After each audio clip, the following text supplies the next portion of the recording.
दुनिया भर में ऐसे कई पुल हैं जो अपनी एक अलग पहचान रखते हैं। कहीं कहीं ये पुल देश की शान भी कहलाते हैं। ऐसा ही एक पुल भारत में भी ही है जो सिर्फ देश में ही नहीं बल्कि दुनिया भर में प्रसिद्ध है। हैरानी की बात तो ये है कि इस विश्व प्रसिद्ध पुल का आज तक उद्घाटन भी नहीं हुआ है।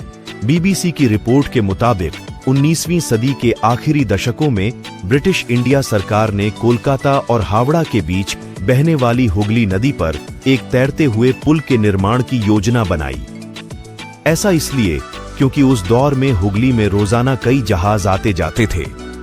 खंभों वाला पुल बनाने से कहीं जहाजों की आवाजाही में रुकावट न आए, इसलिए साल 1936 में हावड़ा ब्रिज का निर्माण कार्य शुरू हुआ और 1942 में यह पूरा हो गया।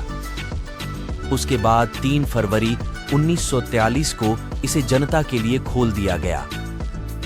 उस समय यह पुल दुनिया में अपनी तरह का तीसरा सबसे लंबा ब्रिज था। इस पुल की खासियत यह है कि पूरा ब्रिज महज नदी के दोनों किनारों पर बने 280 फीट ऊंचे 2 पायों पर टिका है। इसके दोनों पायों के बीच की दूरी 1500 फीट है।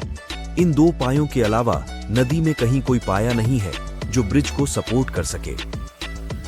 हावड़ा ब्रिज की एक और खासियत यह है कि इसके निर्माण में स्टील की प्लेटों को जोड़ने के लिए नट बोल्ट की जगह धातु की बनी कीलों का इस्तेमाल किया गया है।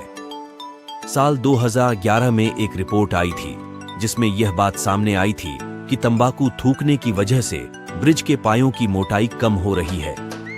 इसके बाद इस बचाने के लिए स्टील के पायों को नीचे फाइबर ग्लास से ढक दिया गया। इसमें लगभग 20 लाख रुपए खर्च हुए थे। ऐसे ही रोचक वीडियो के लिए चैनल को लाइक और सब्सक्राइब करें। Thank you.